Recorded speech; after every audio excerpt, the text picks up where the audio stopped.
a real conversation.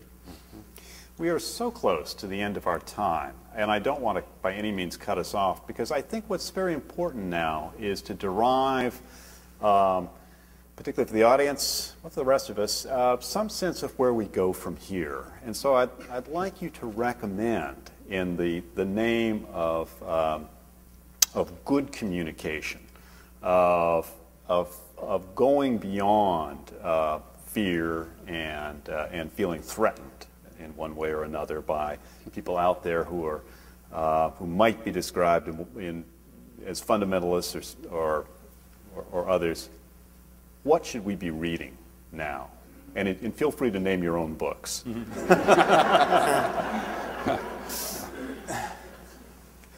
Dr. Wilson, please.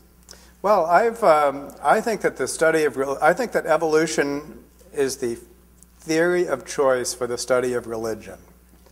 And I and my colleagues have been working to do this. And one of the things we've done is we've created a website as a kind of a source to go for everyone who wants to read about this. And so if you simply type in evolutionary religious studies into Google, you will get to a wonderful website with a beginner's guide and a directory of people working in this field and all sorts of papers and resources. And you can read about how all scholars, anyone who wants to understand religion from a scholarly perspective, can see why evolutionary theory is the framework of choice for all things human, therefore also religion. And then also I'd recommend a book by my colleague Michael Dowd called Thank God for Evolution.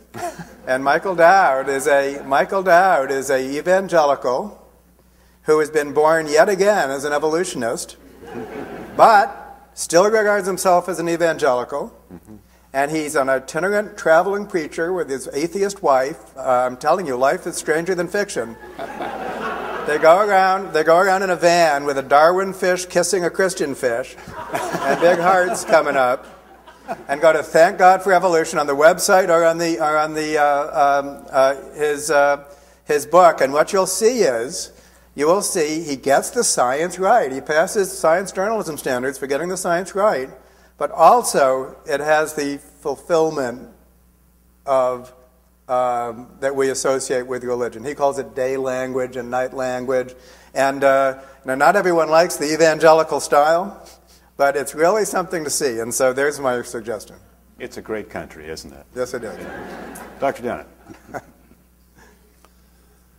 Well, I'm not sure what I want to add to what David has just recommended. I think that a lot of people have been very critical of the straight talk that the Four Horsemen of the Apocalypse, Harris, Hitchens, Dawkins, and I have engaged in. And I want to suggest that, in fact, the effects have been quite marvelous. That a lot of people have been so hyper-diplomatic for so long and have been so eager not to offend sensibilities or make anybody anxious by challenging their beliefs. And in fact, these books have had great success, all of them. And some of them, mine is the mildest, the most diplomatic of them. Breaking the spell. Breaking the spell. Yes. But they've all, in fact, if you have read, and you surely have if you've read any reviews, how terribly harsh and rude those books are, read them and you'll be surprised to find they are very forthright. But they are not ad hominem. They are not, in fact, well, they are rude only in this sense. If you think about it, there's just no polite way to say, excuse me, sir or madam, but have you considered the possibility that you've wasted your life on a delusion? But sometimes that has to be said. There's nothing like bluntness. What they of the Four Horsemen and their various books, which have enjoyed great success, they've also produced some very, very intelligent, thoughtful counter literature. such as Dr. Haught, you wrote a response to what is called the New Atheism. Yes. I won't advertise that book, but I want to advertise some ways of thinking about science and religion and faith that have been deeply formative in my life. I mentioned the philosopher and mathematician Alfred North Whitehead a while ago.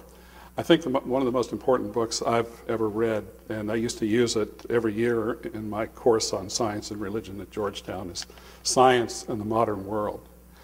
Because in that book, I think he says, in a sense, excuse me, gentlemen and women and my audience, but you have been led astray since the 17th century by an unintelligible view of matter, which has consumed and taken over the whole horizon of intellectual discussion. And in that book, he teaches you to love science. And I don't want anything I said tonight to give you the impression that I don't love science. I deeply love science.